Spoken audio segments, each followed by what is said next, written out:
Buenos días, soy Leonardo Guidi, analista financiero de Grupo Carey y vamos a ver el resumen semanal correspondiente al viernes 26 de febrero de 2021.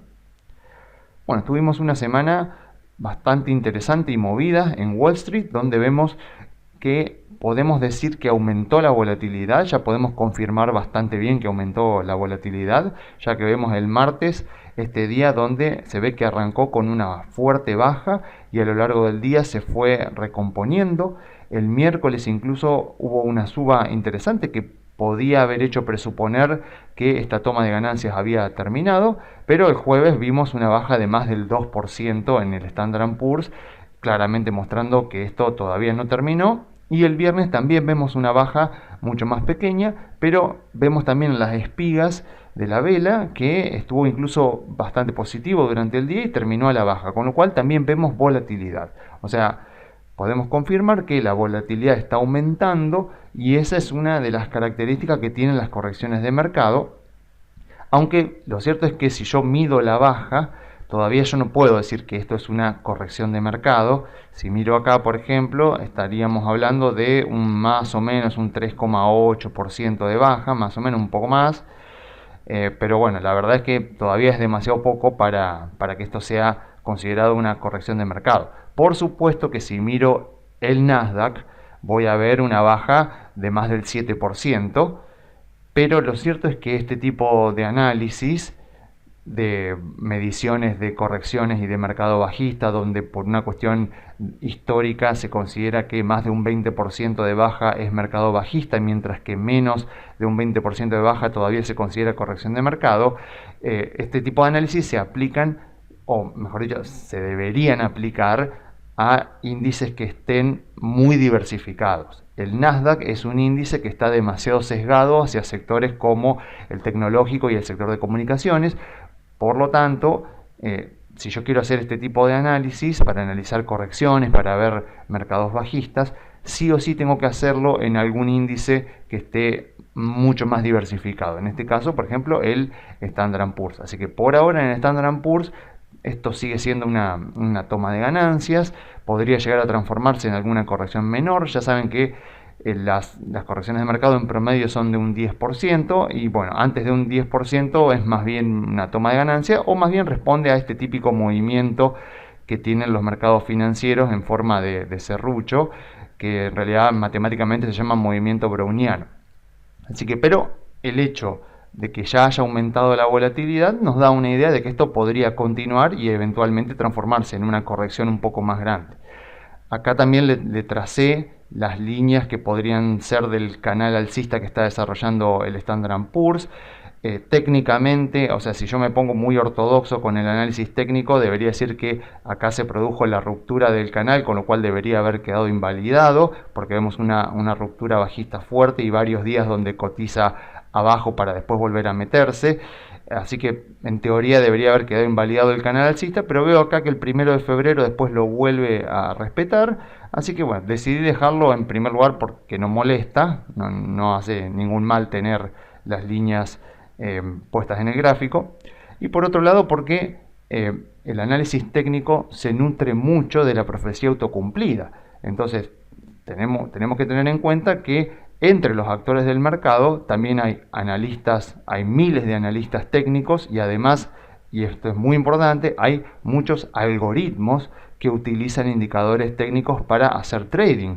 Entonces, si tenemos a miles de traders y muchos algoritmos que están utilizando indicadores similares e incluso gráficos similares, podría pasar que si muchos identifican un cierto punto como un potencial techo, eventualmente termine siéndolo, porque como todos ven un techo más o menos en la misma zona, van a operar en consecuencia a ese techo y por lo tanto lo van a provocar. Y de la misma manera, por supuesto, si muchos ven un piso en una misma zona, y también hay algoritmos que utilizan análisis técnico o indicadores técnicos que también ven un piso en esa zona, bueno, van a operar en consecuencia a ese piso que están anticipando y eventualmente podría considerarse y podría convertirse en un piso. Entonces tenemos acá las líneas aunque sea para poder entender qué es lo que están viendo estos actores del mercado, que también cuentan sobre todo para los movimientos más de corto plazo, porque la mayoría de los traders suelen operar en plazos muy cortos. Entonces, no está mal también agregar las líneas para tener un punto de referencia, pero por supuesto, si esto eventualmente justifica una corrección mayor, si lo que está sucediendo en este momento en el mercado justifica una corrección mayor, no va a haber piso que aguante y eventualmente tendremos una baja en promedio de un 10%, como suelen ser las correcciones. Bueno, y dado que podría esto potencialmente convertirse en una corrección, no está mal repasar un poquito sobre todo para no cometer errores, para no actuar de manera precipitada, cuáles son las características de una corrección de mercado. En primer lugar, tengamos en cuenta que las correcciones de mercado ocurren de manera inesperada, casi sin fundamentos que justifiquen la baja, por lo que su causa fundamental es un sentimiento negativo de corto plazo que se ha apoderado de los inversores del mercado, sobre todo aquellos, por supuesto, que operan más a corto plazo. Durante las correcciones siempre aparecen justificaciones para la baja de los precios, pero estos argumentos, cuando uno los analiza un poco más en profundidad, son generalmente de poco impacto o incapaces de justificar un cambio sustancial en los fundamentos de la economía que motiven la aparición de un mercado bajista. Ahora, por supuesto, difícilmente va a aparecer algún argumento de algún analista o no sé, en algún canal de televisión financiero estadounidense diciendo que este es el inicio de un mercado bajista, porque todavía la baja es muy pequeña. Pero imagínense que las correcciones mayores sobre todo, pueden ser de un 13, 14, 15%, y cuando ya el mercado está un 15% abajo desde los máximos, seguramente aparecerán alguna narrativa, alguna explicación que potencialmente presagie un mercado bajista. Entonces ahí es cuando uno tiene que estar atento para chequear con los datos si efectivamente esa justificación que se está dando tiene el poder de generar un mercado bajista. La caída, por supuesto, en las correcciones de mercado son menores al 20%. En promedio suelen ser de un 10% o de un 9, un 11%, más o menos en la zona del 10% de baja. Si es menor al 10% se considera una corrección menor. Y por supuesto, si está entre el 10 y el 20 es una corrección mayor, y ahí es donde ya hay que prestar mucho más atención a si hay algún tipo de cambio en los fundamentos. Las correcciones suelen durar 1 y 3 meses y finalizan de manera tan inesperada como comenzaron. Y la caída suele ser muy acelerada y con mucha volatilidad, lo cual retroalimenta el sentimiento negativo de los inversores, que provoca más bajas. Eso es por ahora lo que me está reteniendo un poco de decir que esto puede ser una corrección, porque en general las correcciones de mercado comienzan con volatilidad y esta no lo hizo. Si miramos, por ejemplo, la corrección de septiembre del año pasado, fíjense que comienza con bastante volatilidad, baja más o menos un 9%, se mantiene por 2 meses y después el mercado se recupera. Entonces esto no lo estamos viendo ahora, no ha comenzado con tanta volatilidad esta toma de ganancias, así que por eso es que me resisto un poco a decir que, bueno, que efectivamente esto se va a convertir en una corrección de mercado, porque la verdad es que no ha comenzado con mucha volatilidad. Pero bueno, o sea, después veremos en los próximos días qué es lo que pasa. Lo que sí tenemos que tener bastante en cuenta, y esto siempre es muy importante, que más del 50% de lo que ocurre en el día a día de los mercados financieros es producto del azar y del sentimiento de los inversores, ya que en muy raras ocasiones los fundamentos de una empresa o de una industria cambian mucho de un día para el otro. Entonces, acá hay cosas importantes para tener en cuenta. A ver, aquellas personas que hacen trading intradiario o que hacen trading de muy corto plazo, en pocos días, por ejemplo, tienen que ser conscientes de que básicamente están operando el azar. O sea, básicamente es un juego de azar, porque más del 50% de lo que ocurre en el día a día de los mercados es azar y es puro sentimiento, pura psicología de los inversores. Entonces, lo que están operando al operar a tan corto plazo es meramente azar, porque cuando se estudian los mercados financieros en términos matemáticos, lo que se ve es que los activos financieros siguen lo que se llama un proceso de Markov, que matemáticamente un proceso de Markov es un proceso que no tiene memoria hacia el pasado. Pero bueno, me estoy poniendo demasiado técnico, pero lo que quiero recalcar con esto es que cuando uno analiza e investiga cuáles son y cuáles fueron los traders de muy corto plazo, que a lo largo de la historia de los mercados financieros les ha ido muy bien y que han ganado dinero consistentemente a largo plazo.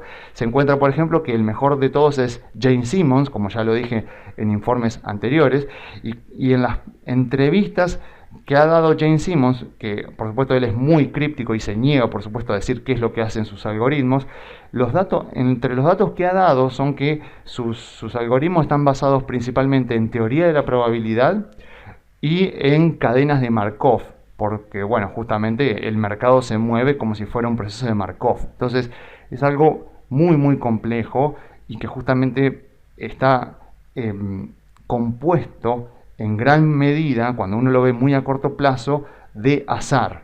Pero por supuesto, cuando uno mira los mercados a largo plazo, sí ya ve un comportamiento que responde a los fundamentos de la empresa. El tema es que en el día a día el mercado se va a mover mucho por el humor del momento, las emociones del momento o alguna noticia inesperada. Por eso justamente decimos que se mueve en gran parte por azar, porque yo no tengo idea cuáles son las noticias que van a aparecer el próximo lunes y que van a afectar a los mercados financieros. Entonces, gran parte de lo que pasa es azar.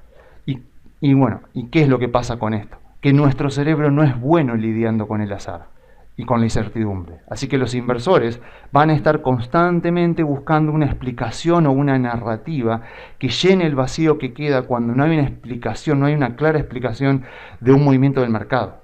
Hacer eso nos hace sentir, y por eso quiero enfatizar bien esta palabra, nos hace sentir que tenemos el control de la situación, gracias a que le hemos asignado un porqué a lo que está sucediendo, sin que importe mucho si nuestra explicación es verdadera o falsa. Cuando aparece una narrativa explicando un movimiento de baja, lo primero que hay que hacer es ir a verificar en los datos si lo que se dice es exagerado o no. El mejor ejemplo que encuentro, o el más reciente, es el de los aranceles de Trump a China.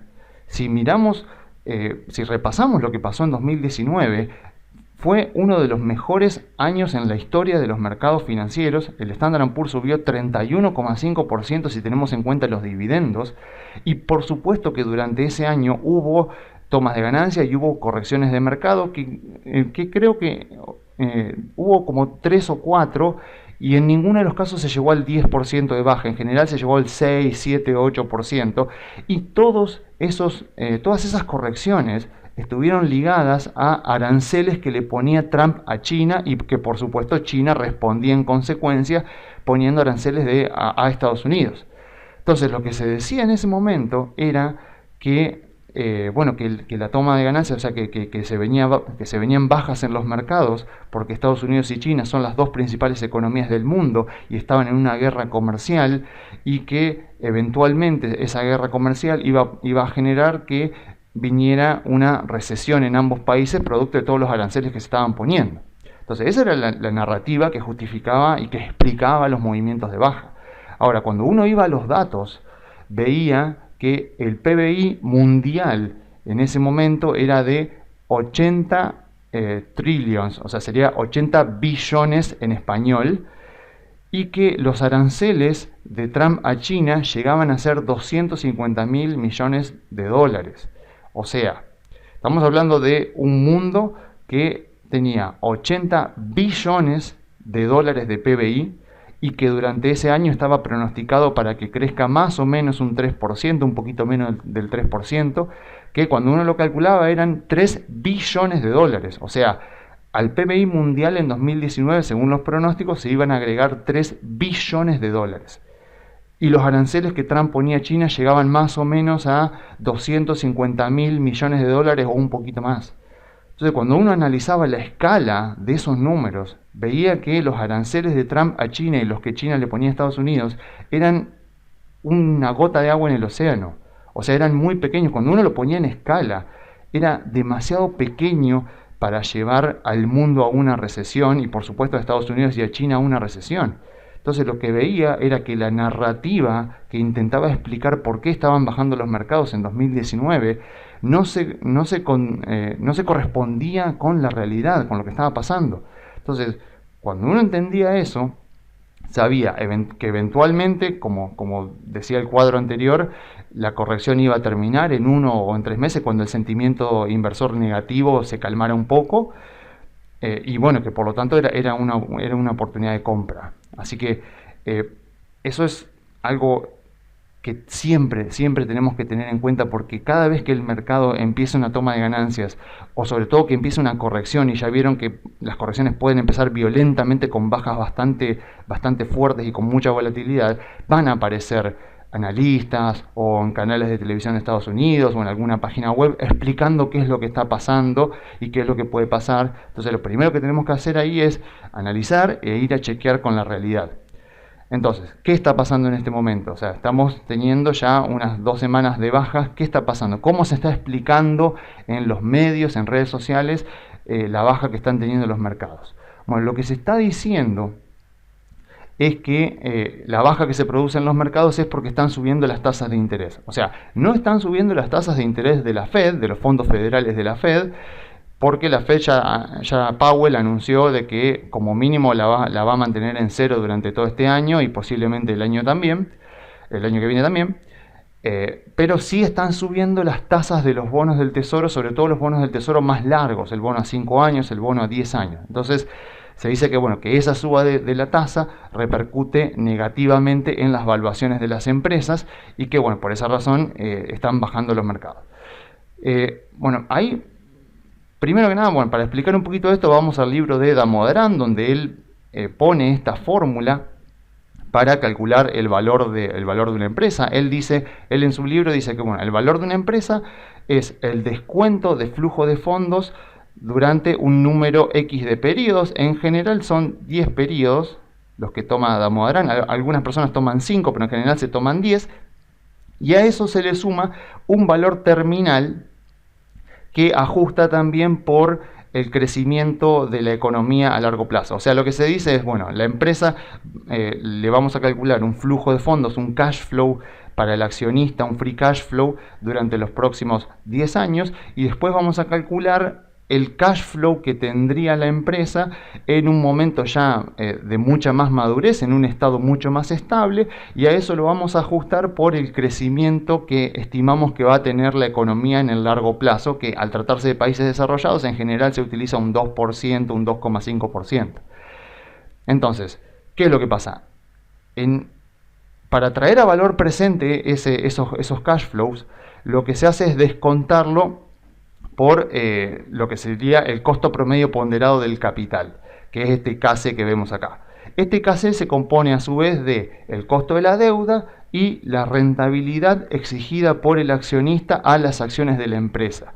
Dentro de la rentabilidad exigida por el accionista a las acciones de la empresa está metida la tasa de los bonos del tesoro a 10 años por una cuestión lógica, porque como esto es renta variable y yo estoy asumiendo riesgo, lo mínimo que le voy a pedir a los gerentes de la empresa, digamos a la empresa en sí misma, es que me rinda, o sea, que la inversión me rinda como mínimo la tasa libre de riesgo. O sea, a la tasa libre de riesgo después le agrego un plus que es la prima de riesgo de mercado. Bueno, eso ya es cuestión de cómo se calcula el costo promedio ponderado del capital. Pero en esta variable está metida la tasa de los bonos del tesoro a 10 años. Entonces, tiene sentido de que si la tasa del bono del tesoro a 10 años sube, lo que va a pasar es que me va a subir también la rentabilidad exigida por el accionista y por lo tanto también me va a subir el costo promedio ponderado del capital.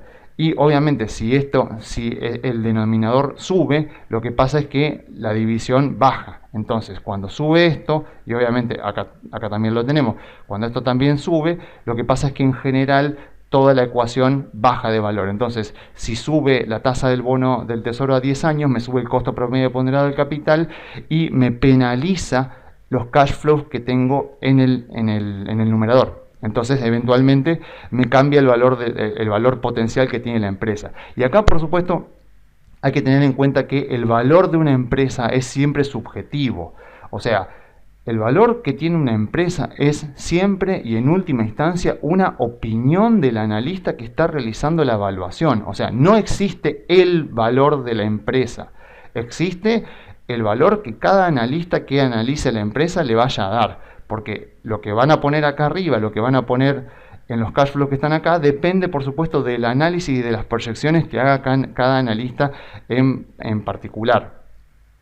Entonces, cuando suben las tasas de interés, por supuesto me afecta negativamente al valor de la empresa y por supuesto tampoco afecta a todas las empresas por igual, porque digamos, si dividimos a la empresa a las empresas que cotizan en empresas de valor y empresas en crecimiento, ya sabemos que las empresas en crecimiento suelen ser las del sector tecnológico, las del sector de comunicaciones, las del sector del consumo discreto, y las empresas de valor suelen ser las empresas industriales, las empresas energéticas, las empresas de consumo básico. Entonces, una suba en las tasas de intereses de los bonos no afecta al valor de todas las empresas por igual, porque aquellas empresas que están en crecimiento, vamos a poner por ejemplo a Tesla, son empresas que los cash flows que yo suelo calcular acá en los primeros años no suelen ser muy grandes e incluso pueden ser que generen pérdidas durante los primeros años.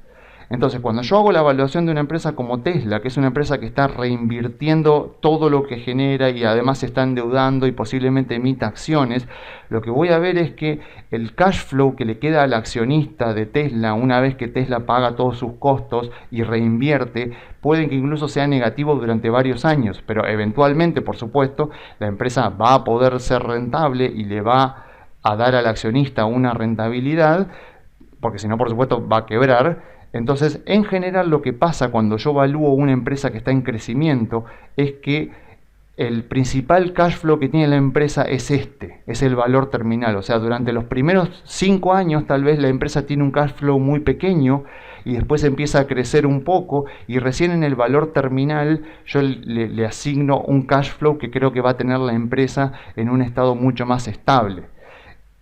Y acá por supuesto hay que tener en cuenta de que cuando yo entonces divido la evaluación en dos, tengo esta parte y tengo la parte del estado estable. Cuando yo estoy evaluando una empresa en crecimiento, lo que me va a pasar es que el valor de la empresa va a estar posicionado principalmente acá. O sea, cuando yo calcule el valor de la empresa, como estos cash flow no van a ser muy grandes los primeros años y yo voy a depositar la mayor cantidad del cash flow acá en la parte terminal, lo que va a pasar es que la mayor parte del valor de la empresa, y estoy hablando de un 60, 70 e incluso un 80% del valor de la empresa, va a estar acá, va a estar muy en el futuro, porque en este momento la empresa está creciendo y no genera mucho cash flow para el accionista y lo va a generar principalmente en el futuro. Entonces, claro, cuando me sube la tasa de los bonos a 10 años, a donde más me castiga es acá, porque esta N es más grande acá que en los cash flows anteriores. Entonces, este va a subir proporcionalmente que estos que están acá. Entonces, me va a castigar mucho más el valor de una empresa que está en crecimiento. La misma suba del bono del tesoro me va a castigar más el valor de una empresa que está en crecimiento que una empresa que está en un estado estable. Porque supongamos que yo evalúo Coca-Cola, vamos a suponer, que es una empresa que ya tiene una madurez muy grande y que ya no tiene capacidad para expandirse regionalmente, ya es una empresa absolutamente estable. ¿Qué pasaría si yo con esta misma metodología evalúo Coca-Cola? Lo que va a pasar es que la diferencia que va a haber entre los cash flow de los años 1 a 10 y el valor terminal que voy a calcular en el año 11 no va a ser muy grande, porque como la empresa es absolutamente madura y ya no tiene capacidad para reinventarse y para generar negocios nuevos, sino que a lo sumo genera líneas de negocios, pero además está en un sector que también es muy maduro, lo que va a pasar es que yo voy a ir proyectando cash flows acá, y cuando tenga que proyectar un valor terminal para la empresa ajustado por el crecimiento económico de los países desarrollados, por ejemplo, no va a haber mucha diferencia entre esta parte de la ecuación y esta parte de la ecuación. Van a ser bastante similares. Entonces, cuando me suba la tasa del bono del tesoro, va a afectar más o menos a todo por igual, porque no va a haber mucha diferencia entre los cash flow de los diferentes años, porque la empresa es muy estable. Entonces, a las empresas de valor, una suba en la tasa de interés no las afecta tanto como a las empresas que están en crecimiento. ¿Y cuáles son las principales empresas que están en crecimiento? Bueno, las tecnológicas, las del sector de comunicaciones y las de consumo discreto. Por esa razón es que vemos en este momento caídas más fuertes en ese tipo de empresas que, por ejemplo, en empresas industriales o en empresas de consumo básico. Entonces, Esto, cuando uno lo analiza así, en el libro, en la teoría, tiene toda la lógica. O sea, uno lo ve y dice, claro, es muy lógico que pase eso, por lo tanto, si están subiendo las tasas, convendría pasarse tal vez a empresas de valor, aunque sea una parte del portafolio, porque si las tasas van a seguir subiendo, los valores de las empresas tecnológicas, por ejemplo, o las de consumo discreto van a empezar a caer. Entonces, sí, eso tiene mucha lógica y la teoría nos dice eso. Ahora, la realidad es que no hay reglas claras sobre el efecto que tienen los movimientos en las tasas de interés en las acciones. O sea, en el libro yo puedo encontrar toda la lógica. Ahora, en la historia, en la realidad, desde 1926 que existe el Standard & Poor's, lo único que puedo decir es que no hay reglas claras con respecto a cómo afectan los movimientos en las tasas de intereses a las acciones. Y para eso, por supuesto, podemos utilizar los gráficos de la Reserva Federal de Estados Unidos, que la verdad que son maravillosos, tiene una plataforma muy buena con muchos gráficos, con muchas bases de datos la Reserva Federal de Estados Unidos, y me permite, por ejemplo, hacer esto, que es básicamente poner al Standard & Poor's acá en negro y a la tasa de interés de los fondos federales de la Fed, acá en fucsia, que se ve ahí abajo principalmente, la tasa del bono del tesoro a 3 meses, a 1 año, a 5 años, a 10 años y a 30 años. Eso es lo que vemos acá. Desgraciadamente la Reserva Federal no me muestra datos del Standard & Poor's antes de 2011, pero bueno, nos sirve para lo que queremos ver. Entonces, ¿qué vemos acá? Vamos viendo cómo se fue comportando la curva de los bonos del tesoro a lo largo de los últimos 10 años más o menos. Y vemos, por ejemplo, que el Standard & Poor's subió mientras la curva de los bonos se empinaba. Si yo me vengo acá, por ejemplo, a 2013, veo que, obviamente, claramente veo que la curva de los bonos está separada como en dos grupos, ¿no? Tengo la tasa de 5, de 10 y de 30 años por un lado, y la tasa de 1 año y de 3 meses por el otro, donde vemos, obviamente, como es lógico, que la tasa del bono a 3 meses sigue muy de cerca a la tasa de los fondos federales de la Fed. Entonces, ¿qué es lo que vemos acá? Que en 2013 más o menos, la curva, fíjense cómo se empieza a empinar, o sea, empiezan a subir las tasas de los bonos largos, mientras que las tasas de los bonos cortos siguen más o menos igual. Entonces, ¿qué quiere decir? Que la pendiente de la curva se empinó en ese momento. Y bueno, y los bonos largos empezaron a pagar más tasa. ¿Qué pasó con el Standard & Poor's en ese momento? Bueno, lo vemos acá, subió en 2013 y subió también en 2014. Ya después en 2015 estuvo un poco más estable, pero vemos que la curva acá se empinó y el Standard & Poor's subió. ¿Qué pasó en 2017? Si nos vamos, por ejemplo, acá a 2017, fíjense que en 2015, diciembre de 2015, la Fed subió por primera vez la tasa de interés de los fondos federales. En diciembre de 2016 volvió a subir la tasa, y lo que vamos viendo a lo largo de 2017, donde hubo 3 subas de tasas, es que la curva se fue aplanando. Pero se fue aplanando principalmente porque iban subiendo las tasas cortas, no tanto por las tasas largas, que ven que se mantuvieron relativamente estables, fueron bajando pero poquito. Entonces vemos que más que nada subieron las tasas cortas, entonces vemos cómo la curva se va aplanando. ¿Y qué vemos en 2017? Que el Standard & Poor's subió 21%. 2017 fue el primer año de Trump como presidente, donde hizo la rebaja de impuestos, y vemos que las tasas de los bonos cortos suben, las tasas de los bonos largos más o menos se mantienen estables, o sea que la curva se fue aplanando, y el Standard & Poor's subió 21%. ¿Qué pasó en 2019? Bueno, en 2019 la curva se invirtió. Si vemos acá, las tasas de los bonos cortos fueron subiendo cada vez más, las tasas de los bonos largos se fueron cada vez comprimiendo más, y vemos que en 2019 la curva de bonos se invirtió. ¿Y qué pasó con el Standard & Poor's durante ese año? Bueno, subió 31,5%, fue uno de los mejores años de toda su historia. Entonces, ¿qué puedo decir con esto? Que el Standard & Poor's subió con la curva empinándose, con la curva aplanándose y con la curva invertida. ¿Y qué es lo que está pasando ahora? Bueno, lo que vemos acá, que a finales del año pasado la curva, la pendiente de la curva de bonos fue aumentando, y como vemos acá, ha venido aumentando cada vez más, así que digamos que la curva de los bonos del tesoro se está empinando.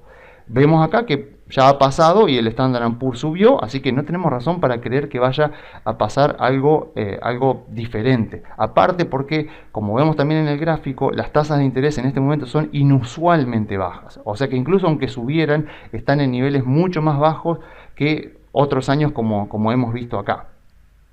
Entonces, es como que cuando yo voy a los datos, la narrativa de que el mercado está bajando y que va a continuar bajando porque las tasas de los bonos del tesoro están subiendo, como que no me cierra demasiado, no se condice con los datos. Sobre todo porque las tasas de los bonos del tesoro a largo plazo, como puede ser la tasa de 10 años y la tasa de 30 años, en general son tasas que más o menos tratan de igualar el crecimiento real que va a tener la economía. O sea que si las tasas de largo plazo están subiendo, quiere decir que las expectativas de los inversores son que la economía de Estados Unidos efectivamente va a crecer, y no solo va a crecer este año, porque estamos hablando de bonos muy largos. O sea que esperan que las tasas de crecimiento de la economía de Estados Unidos se mantengan no solo este año, sino también por los próximos años.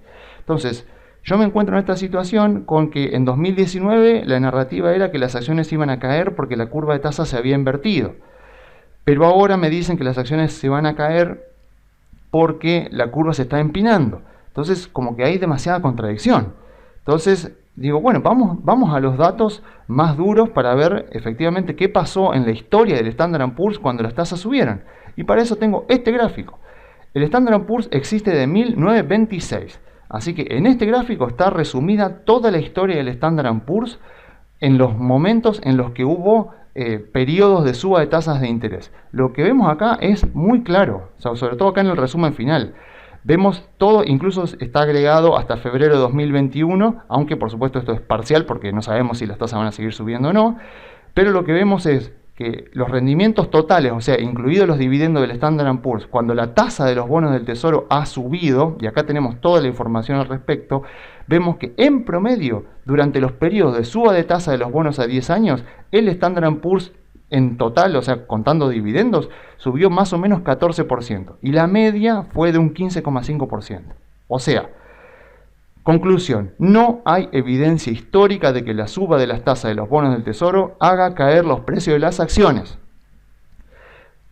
Obviamente nunca las tasas han sido tan bajas como son ahora, así que tal vez los inversores estén más susceptibles, pero lo que me marca la historia es que subas de tasas en los bonos del tesoro no fundamentan bajas muy fuertes en las acciones. Como vemos acá, en la mayoría de los casos han subido.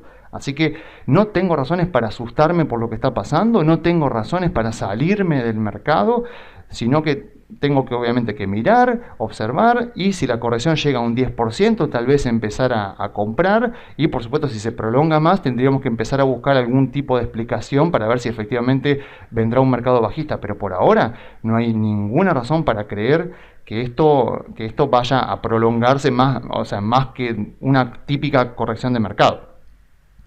Entonces, creo que esta vez va a ser diferente, que esta vez sí las tasas de los bonos del tesoro van a motivar un mercado bajista. Realmente no, sinceramente no, porque el contexto sigue siendo optimista. O sea, todo lo demás, o sea, es algo tan complejo el análisis de las empresas y de las acciones que no puedo remitir un movimiento de mercado a una sola explicación. Sobre todo porque cuando lo miro históricamente con los gráficos que vimos recién de la Fed, veo que el Standard & Poor's ha subido en todos los contextos de tasas de interés. Entonces, no tengo razones para decir que por este solo factor va a pasar tal cosa en los mercados.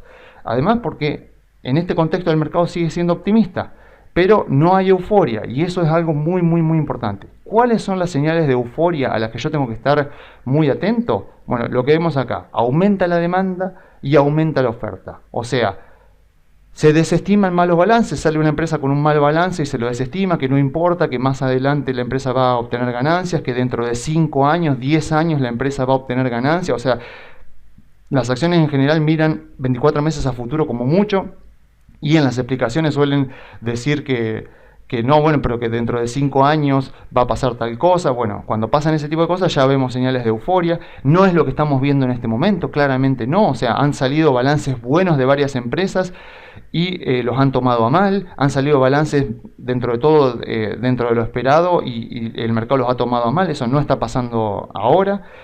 Las encuestas de sentimiento de inversor arrojan resultados muy alcistas, eso todavía tampoco lo estamos viendo, y los inversores se apalancan utilizando el margin debt, que es algo similar a la caución, solamente que en Estados Unidos te lo da el agente de bolsa. Cuando vos tenés una cuenta de tipo margen en un agente de bolsa de Estados Unidos, podés tomar préstamos de tu propio broker. Eso está aumentando, ha estado aumentando a lo largo de 2020, pero todavía no es algo exagerado.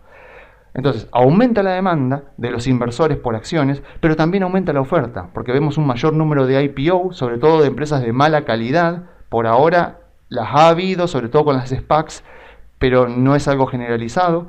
Y otra cosa que se nota es que los primeros días después de las IPOs suelen ser muy alcistas. Eso dentro de todo está un poquito produciéndose, pero no en gran medida. O sea, no es una locura lo que están subiendo las empresas que están saliendo a bolsa.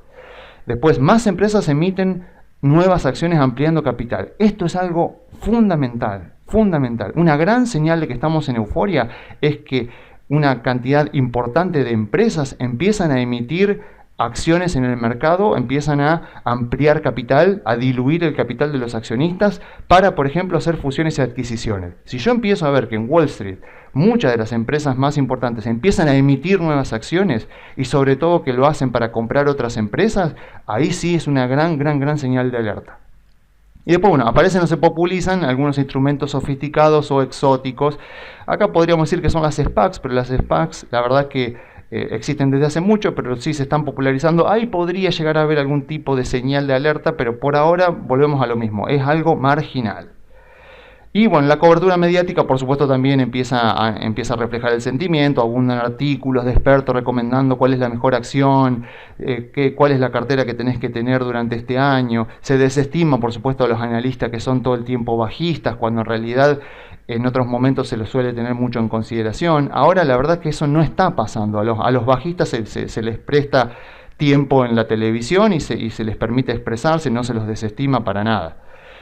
Y bueno, obviamente no se advierte por este tipo de alertas, o sea, no se advierte por IPOs, no se advierte por las diluciones de capital, o sea, no se advierte desde los medios de comunicación de los peligros que están habiendo, o si se lo hace de manera muy marginal.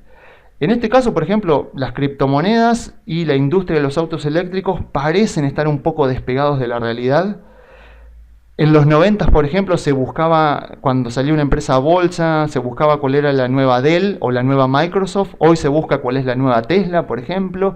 Así que ahí podemos ver algún tipo de señales de euforia en criptomonedas, en autos eléctricos, pero por ahora es algo marginal. O sea, cuando yo miro la capitalización de mercado de las empresas y de las criptomonedas, por ahora es muy pequeña. O sea, no me lleva al mundo a una recesión, no me genera una gran pérdida de capitalización de mercado de las acciones. Así que por ahora la verdad es que estamos bien, o sea, sinceramente, por ahora la verdad es que estamos bien, esto es una toma de ganancias, no hay motivo para preocuparse, veremos si se prolonga. Yo sé que duelen ver, por ejemplo, días como el jueves pasado, de un 2% y pico de baja, pero así se mueven los mercados, es el movimiento natural de los mercados, no hay que asustarse, veremos eventualmente si esto sigue bajando, si podemos aprovechar para tomar posición, pero quiero marcar esto, no hay fundamentos para creer que esto que inició como toma de ganancias vaya a prolongarse un poco. Y quiero, bueno, obviamente, esto cerrando ya el análisis, quiero referirme particularmente a quienes invierten en CDRs de empresas de Estados Unidos, porque si yo miro lo que pasó con el contado con liqui durante las últimas semanas, veo cosas, la verdad es que importantes, y veo, por ejemplo, que el contado con liqui, fíjense que desde el 11 de febrero se publicó el dato de inflación del INDEC y a partir del 11 de febrero salieron a bajar el contado con liqui y lo lograron bastante bien. El gobierno con el Banco Central, con el ANSES, logró bajar bastante bien el contado con liqui. Así que, por favor, si invierten en CDRs, tengan en cuenta que el CDR, la rentabilidad del CDR se mide en dólares, no se mide en pesos. O sea, no nos sintamos mal porque baja el precio de nuestro CDR, porque en realidad lo que está pasando es que baja el dólar. O sea, miremos la acción de Estados Unidos, esa es la rentabilidad que tenemos que ver. Es imposible que podamos predecir al mismo tiempo cómo le va a ir a la empresa, cómo le va a ir al dólar en Argentina, si me conviene pasarme un bono ajustado por ser, si me conviene ya comprar acciones argentinas. O sea, no se puede hacer eso, es pretender demasiado. Entonces, tengamos en cuenta que si vendría un economista austríaco, diría que la inflación es un fenómeno monetario que depende de la oferta y la demanda de dinero. Ahora, si viene un economista keynesiano a asesorar al gobierno, le va a decir que los precios están determinados por los insumos, por la mano de obra y por la rentabilidad, la ganancia que van a tener los empresarios. Y por lo tanto, que si el gobierno quiere bajar la inflación, lo que tiene que hacer es controlar que la mano de obra, o sea, que los salarios de los trabajadores no suban por encima de la inflación y ajustarle las ganancias a los empresarios para que los empresarios no ganen mucho dinero. Entonces, como el gobierno parece tener esta ideología y cree que determinando el tipo de cambio, que conteniendo el tipo de cambio va a contener la inflación, este tipo de comportamiento que vemos en el contado con liqui es normal. Y es imposible de predecir porque depende de una decisión política. O sea, tratar de predecir cómo va a estar el dólar en la Argentina, siendo que depende de una decisión política, la verdad es que es imposible a menos que uno tenga información privilegiada. Así que si uno invierte en CDRs de acá de Argentina, tiene que tener en cuenta eso, más que nada para que no se sienta mal cuando abra su cuenta comitente y vea que bajaron de precio sus CDRs, pero en realidad lo que pasó fue que bajó el dólar. Así que bueno, yo me despido dejándole las vías de comunicación. Se pueden comunicar por la página web grupocarey.com.ar o enviando un mail a contacto@grupocarey.com.ar.